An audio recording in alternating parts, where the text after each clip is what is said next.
Apa kabar nih? Cantik banget banget. Gimana mau disampaikan? Apa yang mau disampaikan? Apa yang mau disampaikan? Sampaikan Kak. Apa? Apakah ada yang mau disampaikan ya? Makin cantik banget ya. Mama kasih jalan Mbak. Alhamdulillah. Persiapannya gimana Kak? Siap. Oh cepat dong itu.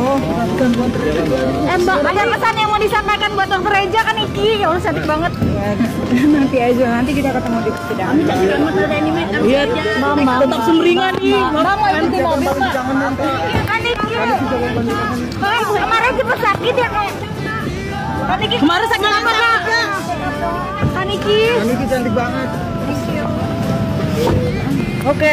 Sampai dengan 24 Juni 2025. Seperti apa mungkin Bu di dalam tadi kita bilang kondisinya? Kondisinya sehat, alhamdulillah, dan dia kooperatif bisa menjawab pertanyaan dari petugas registrasi.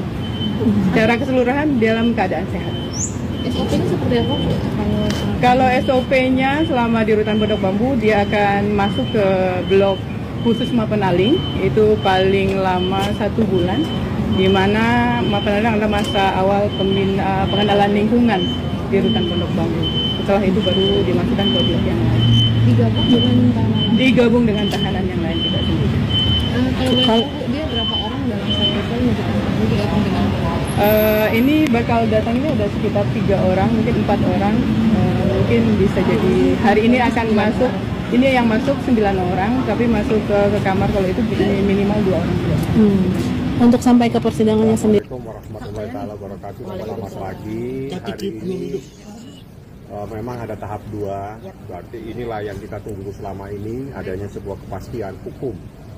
Bahwa setiap proses hukum itu harus ada kepastian hukum, dan di sini akan diuji ya persoalan ini tentang ada dan tidaknya sebuah dugaan tindak pidana pemerasan. Jadi kami sangat yakin bahwa apa yang disangkakan sebagaimana ada di dalam proses hukum ini, insya Allah kita akan buktikan sebaliknya bahwa itu tidak pernah terjadi. Seperti itu, kami sangat yakin, dan kebenaran itu tidak mungkin bisa disalahkan. Kondisi Niki sendiri seperti apa Bang? Niki dalam keadaan sehat, dia lagi persiapan, tapi saya belum tunggu aja nanti.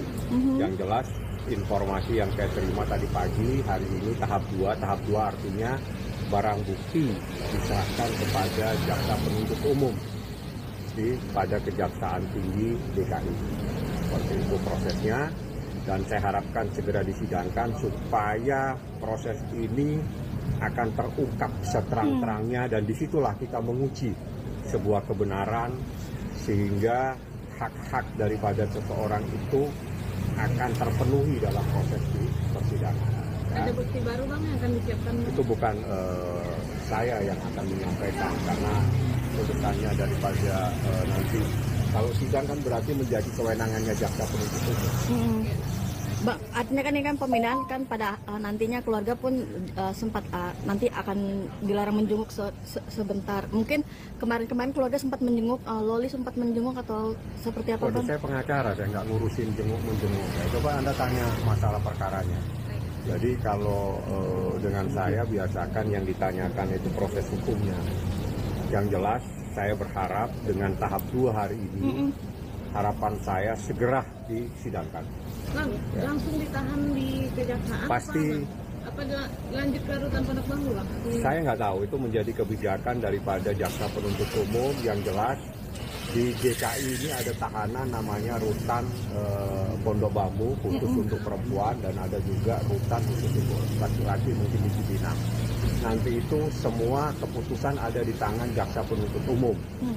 Saya tidak akan mencampuri. Yang saya harapkan segera sidangkan, karena kepastian hukum dan kebenaran itu saat ini yang ditunggu-tunggu sama Nikita Mirzani. Jadi Nikita memang berharap segera sidangkan, ayo kita uji. Gitu ya. Di ruangan sidang kita akan menguji kebenaran, karena proses pemerasan itu ada beberapa hal yang paling prinsip, dan saya tidak akan jelaskan di situ. Kami akan bongkar semuanya di dalam ruangan persidangan. Saya yakin, Pak, insya Allah kebenaran itu akan berpihak kepada Nikita Mirzani. Itu sangat yakin. Baik. Berarti mendampingi sampai ke kejaksaan nanti Bang? Pasti. Oke Bang. Ya. Berarti siap bongkar-bongkaran ya Bang Yadi nanti? Bukan bongkar-bongkaran, siap meja. mengungkap kebenaran. Jadi bukan bongkar-bongkaran karena kita bukan kontraktor yang ngurusin bongkaran bahan bangunan, tapi mengungkap kebenaran. Seperti itu. Siap. Ya. Oke. Terima kasih Bang. Memang dalam kasus kawan saya Nikita Mirzani ini kan memang banyak hal yang harus diteliti, digali. Karena kalau saya melihat secara kacamata hukum saya tentunya, di sini kan si pelapor sama Niki ada kesepakatan, ya, ada kesepakatan di mana ya sepakat untuk menyelesaikan selisih pahamnya atau apapun itu dengan cara baik-baik. Kenapa saya bilang baik-baik? Adanya komunikasi, ya, lalu adanya kesepakatan, lalunya dibuktikan dengan adanya pengiriman sejumlah uang yang dimana itu dari hasil kesepakatan. Ya dari situ memang penyidik harus lebih teliti dan lebih hati-hati. Karena orang kalau dibilang memeras itu pastikan biasanya itu menggunakan kekerasan. Nah sekarang pertanyaan saya, Nikita menggunakan kekerasan seperti apa ya? Apa dia marah-marah, ngamuk-ngamuk, ngancem-ngancem gitu. Saya rasa kan Nikita tidak melakukan itu. Sekarang kan banyak tuh contoh-contoh kasus ormas memeras lah, preman memeras lah. Kita lihat aja di situ. Sama atau berbeda. Gitu loh. Jadi memang betul-betul ya saya bilang ini sih kayak lucu aja, lucu orang mencari Nikita, berkomunikasi, bernegosiasi, ada kesepakatan, terus kesepakatannya direalisasikan. Terus kok habis itu teriak, merasa diperas dan melapor gitu. Agak nyeleneh sih kalau buat saya. Kenapa ini kasus agak lama? Karena saya yakin penyidik juga khususnya dari pihak Cyber Polda Metro Jaya itu sangat hati-hati dan meneliti kasus ini jangan sampai pihak terlapor bisa membuktikan loh ini ada kesepakatan antara kita. Saya tidak pernah meras dengan cara kekerasan, kan begitu. Nah, jadi menurut saya ya memang kenapa agak membutuhkan waktu lama kasus Nikita ini karena memang untuk penyidik sendiri tidak mudah, gitu loh, tidak mudah. Karena apa? Ya, tadi saya bilang si pelapor aktif mencari, ingin bertemu dengan Nikita, ya. Sunan ngomong dari mana? Saya kan dikasih tahu sama salah satu dari klien saya juga yang ada di putaran ini. Gue nggak tahu, jangan nanya gue. Gue nanya gitu, nanya Bang Fahmi. Gue mah cuma niat bantuin, ada kebutuhan apa gue besuk, udah itu doang. Nah, mau jualan moodnya jelek gimana?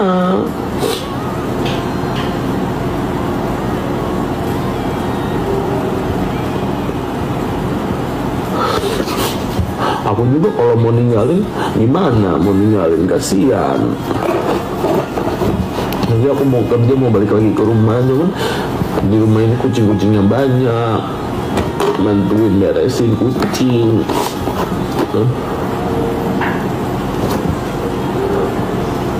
Sumpah ya, gue sampai gedek banget tau.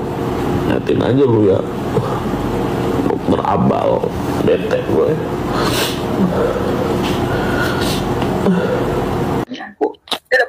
Percakapan pribadi itu yang hasil dari rekaman. Sekarang dimasukkan pasal 27B Undang-Undang ITE. Ini kan sudah bawa kemana-mana. Nah makanya nanti kalau besok sidang di RAN SCFC baru kita mengkopas di situ.